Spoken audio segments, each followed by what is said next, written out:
Today we'll be painting some fish and really working with wet and wet and a little salt to create texture.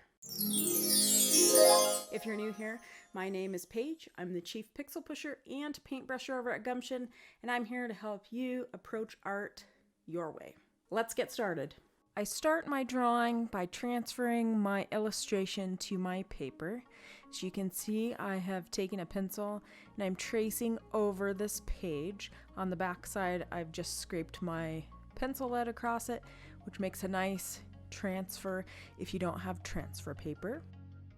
Admittedly, this is the second time I've actually drawn this for this tutorial. My first video file got corrupted, so I actually got to paint these guys a couple times.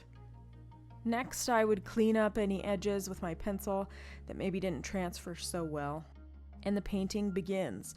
Now, I start off with a very pointed brush with just water, and I'm just painting the body. I'm not even painting any fins or anything, just the body, and I'm dropping in pigment here. This is transparent Pyrrole orange and Pyrrole red, both by Core, and they spread really beautifully.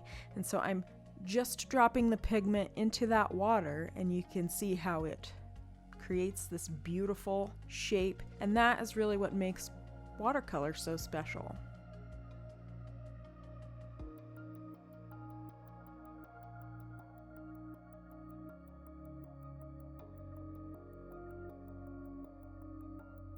Here I have a little bit of pigment in my water, so that's where you can see a little bit of this orange. Dropping in Cobalt teal here, also by Core, and as you can see, it just granulates and spreads beautifully. This is an easy assignment for anyone who's wanting to play with watercolor. We're not too particular about being exacting. We're wanting this watercolor to do what watercolor does. Here I'm taking some salt and I'm dropping it in the wet areas. Salt actually creates a granulation all its own and a texture that's very neat. Now here you can see I actually am drying it and I spread some of the wet paint. See, there it happened again. With your hairdryer, you want to have it on a low setting, maybe a high heat. I often have mine on high heat. And a lot of times I actually use a diffuser, which diffuses the air and doesn't have it focused in one area. There are a couple of ways that you can deal with that. I tried to take clean water and scrub it up a little bit and lift it out. As you can see, it wasn't as effective. Red is pretty staining here, and I'm just going with it. I could have chosen to do a couple different things. I could have either created water that these fish are in, or just leave it as part of the painting process. Things happen. Watercolor is harder to manipulate out issues like that.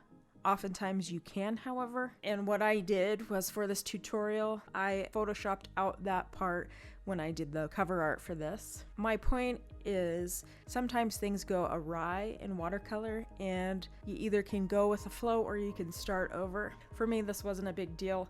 It was just kind of something that made me chuckle.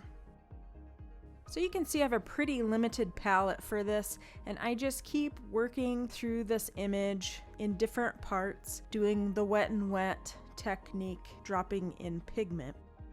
It makes it unpredictable and colorful, and these colors I just love together. I didn't feel like there was any need to add any other colors.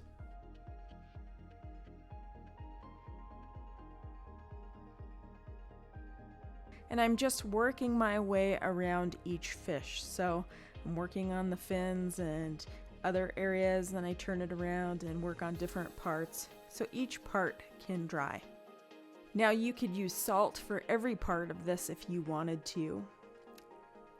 You could also use a resist crayon. You can find them in your hobby store, usually in the watercolor section, and what they will do is they will resist pigment, so wherever you take that crayon, there will be no color, which often creates a fun, interesting technique. At this time, I can't find my resist, or I would have demonstrated this for you, but I promise in coming tutorials I will show you how to use that. Still trying to keep that loose feel, but also just really enjoying what the paint does. What I love about this particular assignment is that everyone comes out with something different that's unique to them. Here you can see I'm putting in the eyes. I wanted to keep them pretty low key. I didn't want them to be sticking out and be the thing that you looked at first. I wanted the colors blending to be the thing that you noticed first. And as much as I'm a detail person, I was really working hard to keep this loose. But sometimes I just love using those little brushes. They bring me a little bit of joy.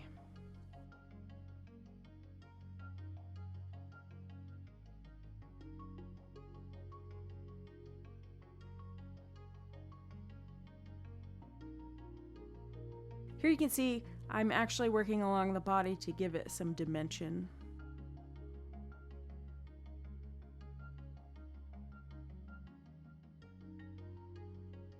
I hope you enjoy this assignment.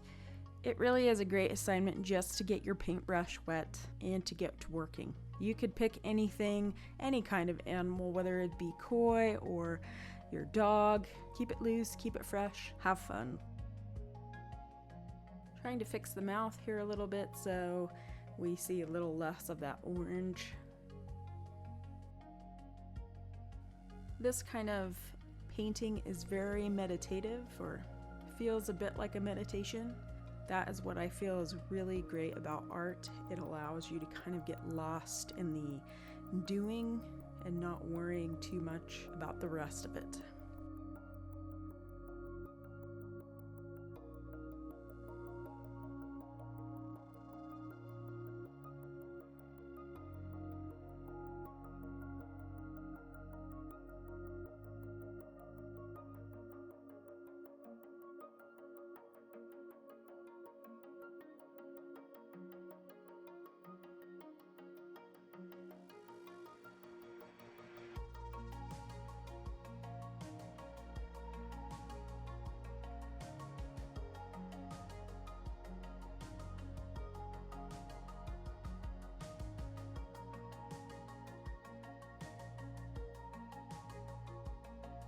And I'm using my handy dandy rubber cement pickup to remove the salt. I just gently scrub it over the top where the salt is, and it comes off without too much trouble. Sometimes you can feel with your finger to make sure that it's dry and to make sure that you've gotten it all.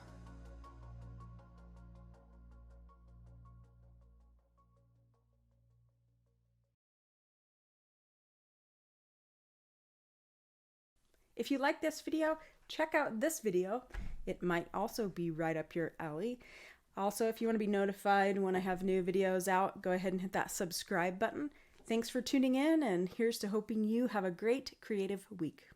A big thank you to my first Patreon subscriber, Colin Jackson. Thanks so much for being a part of my Patreon and supporting this art channel. And if you're interested in learning more about my Patreon, go ahead and check out that link below.